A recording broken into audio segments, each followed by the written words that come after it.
નમસ્કાર દર્શક મિત્રો, ખેતીની વાત કાર્યક્રમમાં આપનું હાર્દિક સ્વાગત છે। આપણે વાત કરવાના છે પ્રાકૃતિક ખેતીની। પ્રાકૃતિક ખેતી એટલે કુદરતને પોષતી ખેતી।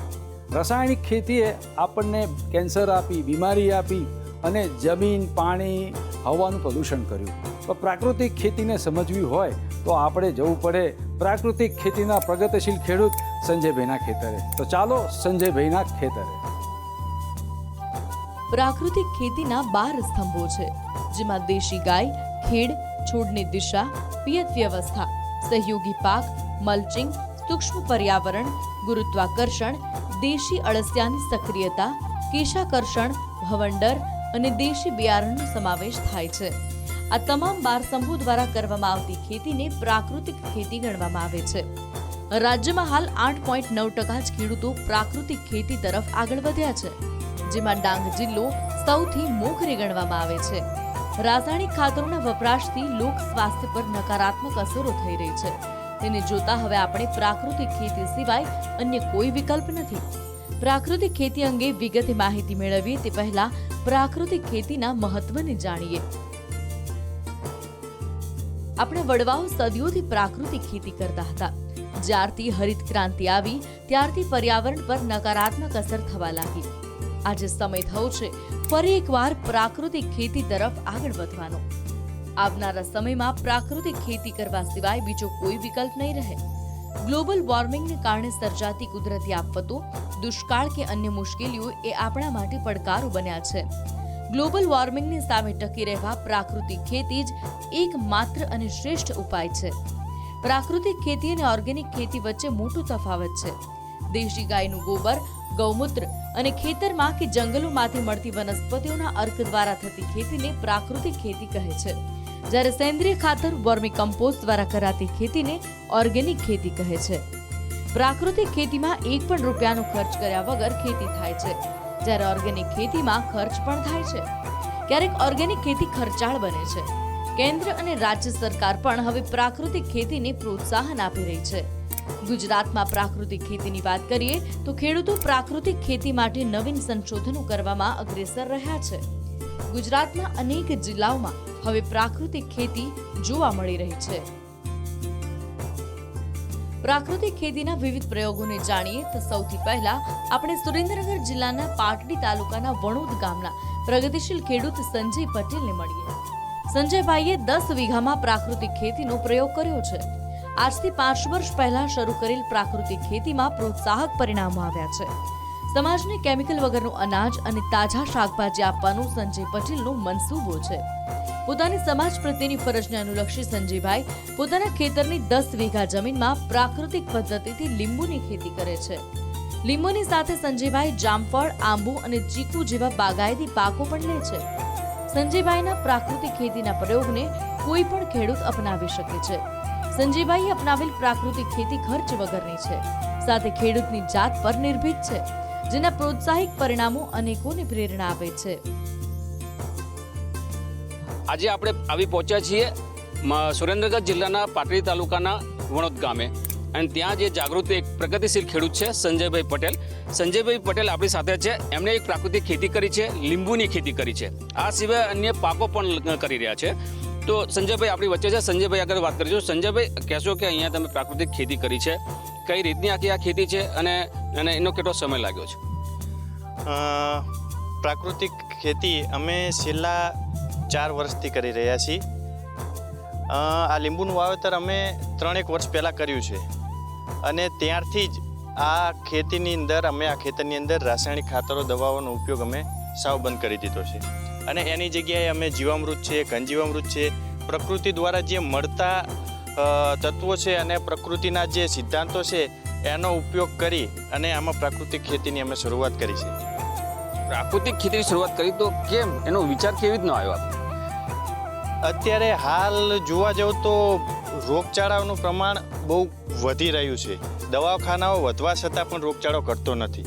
આવનારી પેઢીના સારા ભવિષ્ય માટે આ ખેતી એક ઉત્તમ ખેતી છે, અને ભવિષ્યમાં પ્રાકૃતિક ખેતી જ એક સારો વિકલ્પ બની રહેશે। અચ્છા, તો એમાં ખાસ કરીને તમે ઓર્ગેનિકની ખેતી કરી તો એમાં કઈ કઈ વસ્તુનો ઉપયોગ થતો હોય છે? એમાં ધારો કે ખાતરની વાત કરીએ તો એ કોઈ રાસાયણિક ખાતરની જગ્યાએ તો અહીંયા તમે બીજું કયું ખાતરનો ઉપયોગ કરતા હોય? રાસાયણિક ખાતરની જગ્યાએ અમે દેશી ગાયના ગોબરમાંથી ઘનજીવામૃત બનાવીએ છીએ કે જેમાં જીવામૃત છે, ઘનજીવામૃત છે, એનો ઉપયોગ કરવાથી જમીનની અંદર સૂક્ષ્મજીવો બેક્ટેરિયાનું પ્રમાણ વધે છે અને જે જમીનની ફળદ્રુપતામાં પણ વધારો કરે છે. આ ઉપરાંત જે પાકો છે એના સૂકો કચરો કોઈ પણ પાકોનો કે જે આપણે આ લીંબુની અંદર જોઈ શકો છો કે એના થડના ભાગમાં આપણે સૂકા કચરાઓનું આચ્છાદન કરેલું છે કે જે ચોમાસા દરમિયાન એનું વિઘટન થશે અને એમાંથી ન્યુટ્રિયન્ટ છોડને મળશે કે જે એક સારું ખાતર તૈયાર થશે.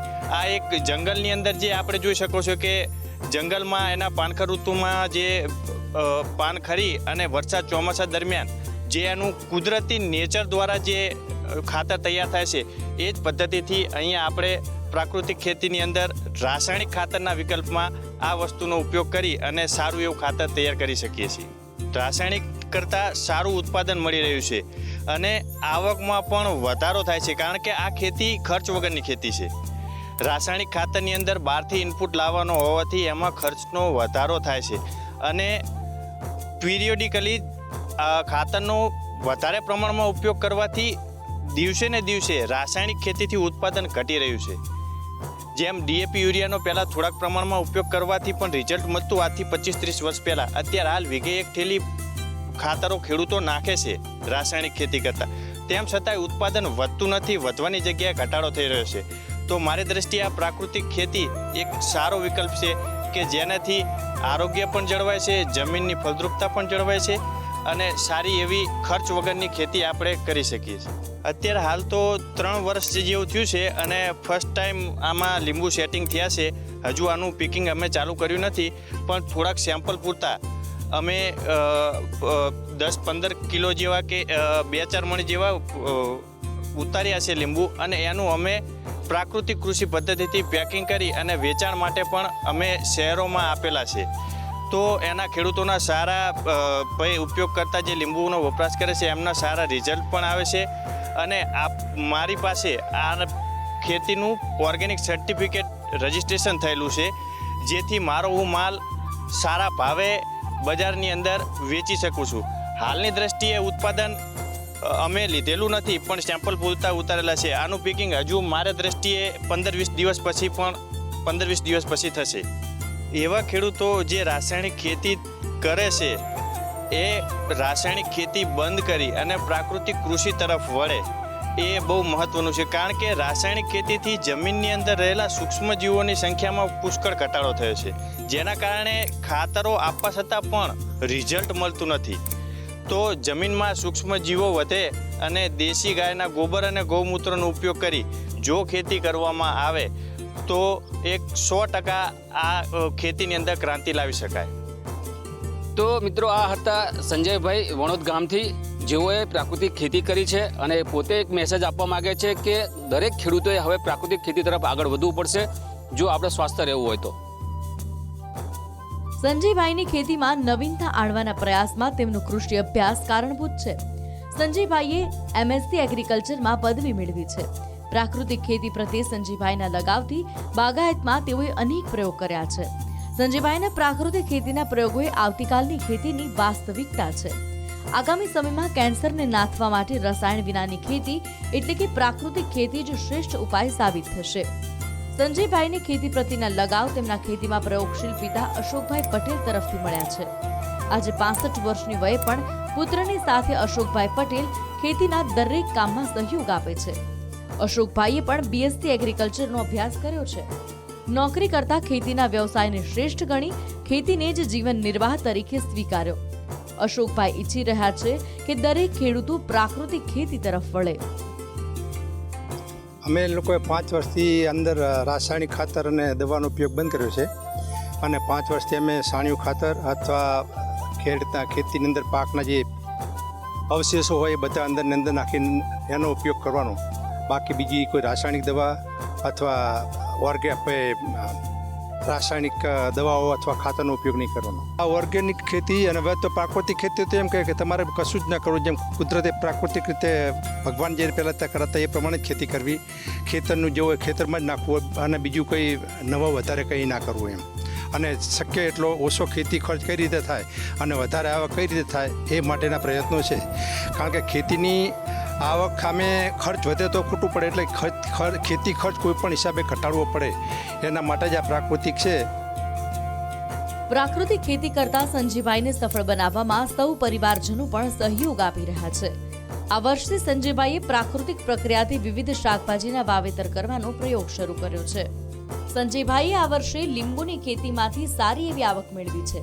લીંબુની સફળ ખેતી બાદ સંજયભાઈનું ખેતર અનેક ખેડૂતોની પ્રાકૃતિક ખેતીની પાઠશાળા બનતું જાય છે, જ્યાં આસપાસના ખેડૂતો પ્રાકૃતિક ખેતીના પાઠ શીખી રહ્યા છે. આ સાથે સંજયભાઈએ હવે રોજિંદા વપરાશમાં ઉપયોગી શાકભાજીના વાવેતર થકી ખેતીને પોષણક્ષમ બનાવવાની પ્રક્રિયા આરંભી છે. સંજયભાઈના પ્રાકૃતિક ખેતીના પ્રયાસોને ગામમાં વધાવી અને તેમની લગન અને પરિણામોની પ્રશંસા કરી રહ્યા છે. ગામના આગેવાનો આસપાસના ખેડૂતોને સંજયભાઈ પાસેથી પ્રેરણા મેળવે તે માટે અપીલ કરી રહ્યા છે. ખેતી બહુ જ સારી છે.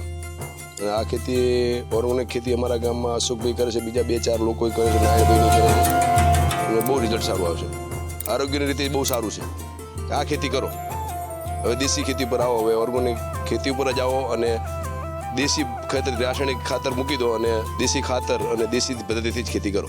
પ્રફુલ્લભાઈ પહેલા રાસાયણિક ખેતી કરતા હતા, પણ હવે પ્રાકૃતિક ખેતી તરફ વળ્યા છે. તો પ્રફુલ્લભાઈએ પ્રાકૃતિક ખેતીથી કેવી રીતના એમની જમીન રસાળ કરી અને કેવી રીતના સમાજને આપ્યા ઝેર વિનાના પાક. પ્રાકૃતિક ખેતીનો માહોલ વિસ્તરી રહ્યો છે, ત્યારે આપણે સુરેન્દ્રનગર જિલ્લાના પાટડી તાલુકાના ગામ વણોદના યુવા ખેડૂત પ્રફુલ્લભાઈ પટેલની ખેતીને પણ જાણવી પડે. પ્રફુલ્લભાઈ એ વણોદ ગામના જાગૃત ખેડૂત છે, જેઓએ પ્રાકૃતિક ખેતી અપનાવી મબલક ઉત્પાદન મેળવી સૌને ચોંકાવ્યા છે. 5 વર્ષ પહેલા પ્રફુલ્લભાઈએ પ્રાકૃતિક ખેતીની શરૂઆત કરી હતી. આજે તેમના ખેતરમાં બાગાયતના વિવિધ વૃક્ષો ઉભા છે. પ્રફુલ્લભાઈ નાનપણથી જ ખેતીના વ્યવસાય સાથે જોડાયેલા છે. પહેલા સૌ ખેડૂતોની જેમ પ્રફુલ્લભાઈ રાસાયણિક ખેતી કરતા, પરંતુ તેમાં ખર્ચની સામે આવક ઘટવાને કારણે ગાય આધારિત ખેતી કરવાનો વિચાર કર્યો. આજે તેમના ખેતરમાં લીંબુ, જામફળ, મોસંબી, ખારેક જેવી અનેક પ્રકારની ફળફળાદીની ખેતી જોવા મળે છે. છેલ્લા 2 વર્ષથી તેઓ સારી આવક પણ મેળવી રહ્યા છે. રાસાયણિક ખેતી કરતા પ્રાકૃતિક ખેતીમાં સારું એવું ઉત્પાદન થાય છે, પરંતુ બજારમાં જોઈએ તેટલા પ્રમાણમાં ભાવ નથી મળતો. તેથી પ્રફુલ્લભાઈ માની રહ્યા છે કે સરકાર પ્રાકૃતિક ખેતી માટે રાજ્યમાં દરેક સ્થળ પર અલગ જ બજાર શરૂ કરવામાં આવે, તો લોકોને સારી ગુણવત્તાવાળા ફળફળાદી મળે અને ખેડૂતોને પૂરતો ભાવ મળે. પ્રાકૃતિક ખેતી માટે અમદાવાદ જિલ્લામાં માંડલ તાલુકો અગ્રેસર છે. આ તાલુકામાં દરેક ગામમાં 1-2 ખેડૂતોએ પ્રાકૃતિક ખેતી કરી છે. આજથી 5 વર્ષ પહેલા એક પણ ખેડૂતે પ્રાકૃતિક ખેતી ન અપનાવી હતી. જ્યારથી કેન્દ્ર અને રાજ્ય સરકારે પ્રાકૃતિક ખેતીને અગ્રિમતા આપી, ત્યારથી માંડલ તાલુકામાં મોટી સંખ્યામાં ખેડૂતો પ્રાકૃતિક ખેતી અપનાવતા થયા છે. અમદાવાદ જિલ્લાના માંડલ તાલુકાના રખિયાણા ગામના પંકજભાઈ પટેલ હવે દેશી ગાયના ગોબર અને અળસિયા આધારિત પ્રાકૃતિક ખેતી કરી રહ્યા છે. પ્રાકૃતિક ખેતીથી પંકજભાઈને અનેક ફાયદા થયા છે. સૌથી પહેલો ફાયદો તો તેમની જમીન પોચી અને ફળદ્રુપ બની. ત્યારબાદ પાકના ઉત્પાદનમાં વધારો થયો એ બીજો મોટો ફાયદો, જેના કારણે પંકજભાઈ પ્રાકૃતિક ખેતી તરફ પ્રેરાયા અને અન્ય ખેડૂતોને પણ આ પ્રકારની ખેતી કરવા પ્રોત્સાહિત કર્યા. પંકજભાઈ પટેલ વ્યવસાય ખેડૂત છે અને તેઓ નાનપણથી ખેતીના વ્યવસાયમાં જોડાયેલા છે, પરંતુ તેમને નવી ખેતી કરવાની ઝંખના આજે રંગ લાવી. ડોક્ટરો કહી રહ્યા છે કે જો પોતાનું સ્વાસ્થ્ય જાળવવું હશે તો ખોરાક પાણી એક બદલવા પડશે અથવા એમાં કંઈક બદલાવ લાવવો પડશે. અને જે હાલમાં જે અત્યારે હાલની જે સમયની અંદર બહારના જે ફાસ્ટ ફૂડ જે મળી રહ્યા છે તેના કારણે સૌથી વધુ બીમારીઓ થઈ રહી છે. એક ચિંતાનો વિષય છે. પરંતુ એક વસ્તુ એ પણ છે કે જો આમાંથી બહાર આવવું હોય તો એક કુદરતી જે આધારિત જે છે પ્રાકૃતિક ખેતી એ પણ ખૂબ જ મહત્ત્વની છે.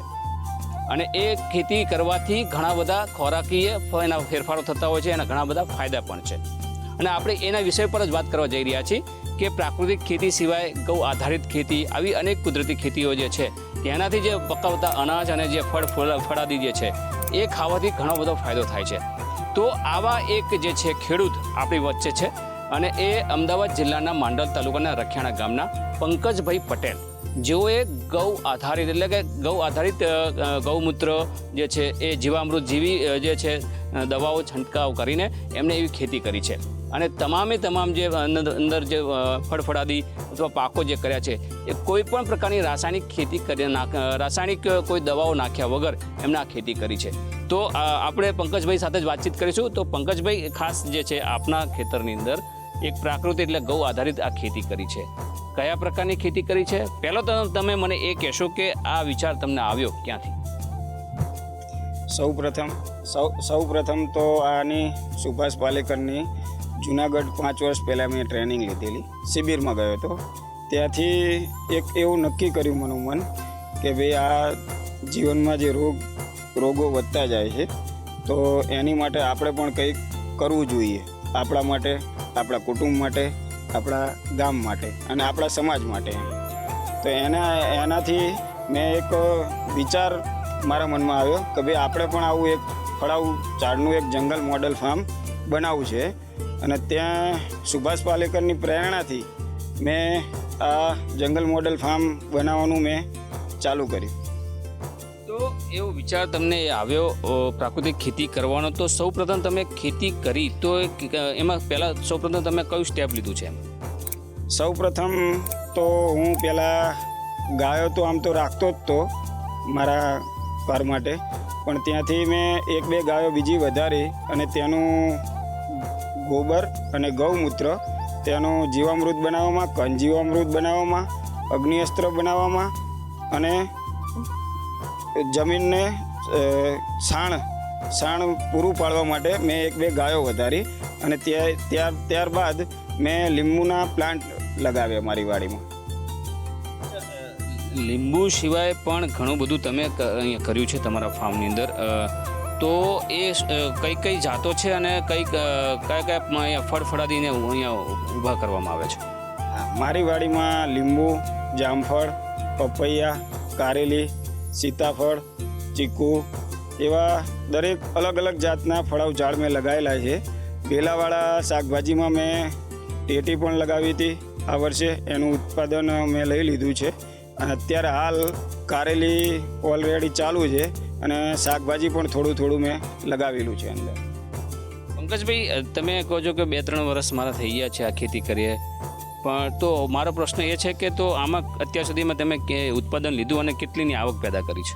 હા, આ મારું 3 વીઘાનું છે ઓલરેડી ફાર્મ. એની અંદર મેં 5-6 લાખ રૂપિયાનું ઉત્પાદન મળે 12 મહિને મળી જાય છે. મારો મહત્વનો સવાલ એ છે કે આખી આ ખેતી તમે કરી છે, વિચાર સરસ છે, પણ આમાં સરકાર થકી તમને કંઈ મદદરૂપ કેવી રીતની થઈ છે? સરકાર થકી અમને મદદરૂપમાં અમને બાગાયતના જે અધિકારીઓ છે તેમાં અમે જે પ્લાન્ટેશન કર્યું છે એમાં અમને સરકાર સબસિડી આપે છે, તેનો મને લાભ મળેલો છે. એક બીજો પણ સવાલ છે કે આપના જમીનમાં સૌથી વધુ અળસિયા છે. અળસિયાનું જે તમે એની ઉપર સૌથી વધુ તમે સંશોધન પણ કરી રહ્યા છો. અળસિયા શું છે અને એ કેવી રીતે આ ખેતીને ઉપયોગી બની શકે છે? અળસિયા આમ તો કહેવાય તો ખેડૂતના મિત્ર કહેવાય. આપણા બાપદાદા આપણા કહેતા હતા કે અળસિયા ખેડૂતના મિત્ર છે. એમ વચ્ચે થોડા વર્ષમાં અળસિયા જોવા નહોતા મળતા, પણ આ એક શિબિર ભર્યા પછી એક મને એવો વિચાર આવ્યો કે આપણા ખેતરમાં અળસિયા કેમ નહીં, અને એ પછી મેં ચાલુ કર્યું 5 વર્ષથી. એમાં પછી અત્યારે હાલ મને અળસિયા પુષ્કળ પ્રમાણમાં જોવા મળે છે મારા ખેતરમાં. અને અળસિયાથી મોટો મને ફાયદો એ થયો છે કે આજુબાજુના ખેતરમાં પાણી ભરાઈ જાય છે વરસાદમાં, અને મારા ખેતરમાં બિલકુલ પાણી રહેતું નથી. એટલે અળસિયાથી મોટો ફાયદો એ થયો છે કે જમીનની નિતાર શક્તિ ખૂબ વધી ગઈ છે. એ મને મોટો ફાયદો થયો છે અળસિયાથી. તો પછી ખેતીને પાકને કેવી રીતે ફાયદો થયો છે? પાકને તે અળસિયા માટીને ખાઈ અને બહાર કાઢે છે, તેથી તે માટી છે ને નાઇટ્રોજનયુક્ત થઈ જાય છે અને એકદમ ભરભરી માટી થઈ જાય છે, તેથી ઉત્પાદન સારું મળે છે. તમારો અને મારો છેલ્લો લાસ્ટ સવાલ છે કે તમે આ ખેતી કરી છે, તમે આ ખેતીથી પ્રેરાયા છો, હવે અન્ય ખેડૂતને તમે શું કહેવા માગો છો? અન્ય ખેડૂતને હું એ જ કહીશ કે આ ખેતી કરવાથી મને ખૂબ ફાયદો થયો છે. અને અહીંયા આજુબાજુના ખેડૂતો પણ અહીંયા મારી વાડીના લગભગ 1500થી 2000 ખેડૂતોએ મારી વાડીની મુલાકાત લીધી છે. અને આ મારું એક જંગલ મોડલ ફાર્મ જોઈને અમારા તાલુકામાં લગભગ 201 ખેડૂતો તૈયાર થયા છે, જે આજે પ્રાકૃતિક ખેતી કરી રહ્યા છે. પ્રાકૃતિક ખેતી અને પ્રાકૃતિક ખેતીથી ફાયદા એને કેવી રીતના આપણે લોકો સુધી લઈ જઈએ એ જાણીએ. પંકજભાઈએ ખેતી અપનાવી ત્યારે અનેક લોકો તેમને ટોણા મારતા કે પ્રાકૃતિક ખેતીમાં નુકસાન થશે, તમે સમય બગાડી રહ્યા છો. પરંતુ દ્રઢ નિશ્ચયથી પંકજભાઈએ પ્રાકૃતિક ખેતીમાં અનેક સફળતાઓ સર કરી. પંકજભાઈ તેમના ખેતરના 3 વીઘાના જમીનમાં બાગાયતી વૃક્ષો સાથે શાકભાજીની પ્રાકૃતિક ખેતી કરે છે. પ્રાકૃતિક ખેતીને અપનાવતા પહેલા પંકજભાઈએ ખેતરની જમીનમાં ફળદ્રુપતા વધારવા માટે અળસિયાની ખેતી અપનાવી હતી. પોતાની જમીનમાં અળસિયા આધારિત ખેતી થકી પંકજભાઈએ ખેતરની જમીન પોચી અને વધુ ફળદ્રુપ બનાવી છે, જેનો લાભ પંકજભાઈને મળી રહ્યો છે. પંકજભાઈ પ્રાકૃતિક ખેતીના શાકભાજી થકી મહિનામાં ₹60,000ની આવક મેળવી રહ્યા છે. એટલે કે 3 વીઘામાં તેઓ 7 લાખથી વધુ આવક મેળવે છે. પંકજભાઈ દરેક સિઝનમાં વૈવિધ્યસભર શાકભાજીની ખેતી કરી રહ્યા છે. ખેતરના કેટલાક ફળફળાદી વૃક્ષો તો 12 માસ ઉત્પાદન આપે છે, જે વધારાની આવક મેળવી આપે છે. હાલમાં પંકજભાઈ પપૈયાનું ઉત્પાદન કરી મબલખ આવક મેળવી રહ્યા છે. આ સાથે લીંબુની પણ આવક મેળવે છે. ગામના લોકો પણ આ ખેતીથી પ્રભાવિત થઈ તેમનું માર્ગદર્શન મેળવી રહ્યા છે. મારા ગામમાં પંકજભાઈ હરભી પટેલ યુવાન છે, પણ ખેતીવાડીમાં સારું એવું પરફોર્મન્સ દેખાડ્યું. એમના જમીનમાં રાસાયણિક ખાતર કે રાસાયણિક દવા વિના ખેતી કરી શકે એવું ઉત્કૃષ્ટ ઉદાહરણ એમણે પૂરું પાડ્યું છે. પોતાના ખેતરમાં અળસિયાની ખેતી, એક સમય એવો તો 3 વર્ષ પહેલાં કે એમના ખેતરમાં અળસિયું નહોતું, આજે એમના ખેતરમાં ઢગલાબંધ અળસિયા, એ પણ રાસાયણિક ખાતરના ઉપયોગ વિના. બીજું જીવામૃત, ગાયનું ગોબર, ગાયનું મૂત્ર, એના મદદથી એમણે જે છોડ ઉપર ઉપયોગ કર્યો છે, એના કારણે ખેતરમાં ઊભા થતો પાક એનું ઉત્પાદન સારું મળે છે. એની સાથે સાથે એમાં જે મીઠાશ મળે છે એ બહુ સરસ છે. અને તેઓ વાર્ષિક એ 3 વીઘાની વાડીમાંથી લગભગ 4 થી 5 લાખ રૂપિયાની આવક એ મેળવે છે. અને તમામ પ્રકારના પાક, ફૂલ છોડ અને શાકભાજી, ફળ એમના ખેતરમાં જોવા મળે છે. રાસાયણિક ખેતીને કારણે કેન્સર જેવા અનેક રોગના ભરડા બાદ ખેડૂતો હવે પ્રાકૃતિક ખેતીને સ્વીકારી રહ્યા છે. વૈજ્ઞાનિક પદ્ધતિથી થતી ખેતીથી માનવ જીવન પર ગંભીર આડઅસરો વધતી રહી છે. આજકાલ યુવા વયમાં હાર્ટ એટેકના કિસ્સા વધી રહ્યા છે. રાસાયણિક ખેતીની આડઅસરોને નાથવા પ્રાકૃતિક ખેતી જ એકમાત્ર વિકલ્પ છે. પંકજભાઈ અપનાવેલ પ્રાકૃતિક ખેતીથી જાગૃત આગેવાનો પણ અન્યને પ્રેરણા મેળવવા અનુરોધ કરી રહ્યા છે. હું તો એ પ્રકારનો મેસેજ આપું છું, જે છેલ્લા 5-7 વર્ષથી પ્રાકૃતિક ખેતીના નામે ગૌવંશ આધારિત જે ખેતી થતી હોય છે, કુદરતી રીતે જે ખેતી થતી હોય છે, માનો કે ખાતર શા માટે, તો કે જમીન પોચી પડે અને એની અંદર પાણી ઉતરે, એ જ અભિગમ આપણે રાખવો છે. પણ રાસાયણિક ખાતર નહીં, એના બદલે આપણે અળસિયાનો ઉછેર કરવાનો છે. અને અળસિયું જે જમીનને પોચી બનાવી શકે છે અને એનાથી જે પાણી જમીન પી શકે છે, એનાથી જે ક્ષાર ઉત્પન્ન થાય છે, જે ખોરાક વનસ્પતિને જરૂરી છે, સારામાં સારો ખોરાક વનસ્પતિ માટે એ જ બનાવી શકે અળસિયા જ. અને એના કારણે એકદમ નિર્દોષ ખોરાક આપણને ખાવા મળે છે, ચાહે શાકભાજી હોય, અનાજ હોય કે ફળ ફૂલ હોય. હું એવું માનું છું કે જો આ પ્રાકૃતિક ખેતી તમામ ખેડૂત મિત્રો જો જે દિવસે અપનાવશે ને, તે દિવસે હું માનું છું ત્યાં સુધી ભારતમાંથી રોગચાળો નામથી નહીં હોય. પ્રાકૃતિક ખેતીમાંથી આપણને આપણું સ્વાસ્થ્ય જાળવવા યોગ્ય અને સારી ગુણવત્તાયુક્ત ખોરાક મળશે, તે ખાવાનો આગ્રહ રાખવો જોઈએ. એવી ફળફળાદી કે અનાજ મેળવવાનો આગ્રહ રાખો કે તેમાં પોષક તત્વો સારા હોય. સરકાર પણ પ્રાકૃતિક ખેતીને વધુ પ્રોત્સાહન આપી રહી છે. હજુ વધુ પ્રોત્સાહન પૂરું પાડવામાં આવે તો રાજ્યમાં અભિયાનને વેગ મળી શકે તેમ છે. બ્યુરો રિપોર્ટ, પ્રવેગ ટીવી, અમદાવાદ. દર્શક મિત્રો, આપણે જોઈ સંજયભાઈ, પ્રફુલ્લભાઈ અને પંકજભાઈની આગવી પ્રાકૃતિક ખેતીને. આ 3 પ્રગતિશીલ ખેડૂતોએ નફા કરતા કુદરતને પ્રાધાન્ય આપ્યું છે. લોકોને સાત્વિક ખોરાક પૂરો પાડી સમાજમાં નોખો ચીલો ચાતર્યો છે. સલામ છે આવા કિસાન ભાઈઓને. બસ ખેતીની વિવિધ વિષયોની માહિતી અને આવી નવી જાણકારી લઈને અમે આપની સમક્ષ રજૂ થઈશું. પણ અત્યારે સમય થયો છે આપની વિદાય લેવાનો. ત્યાં સુધી અમને આપો રજા અને જોતા રહો પ્રવેગ ટીવી. નમસ્કાર.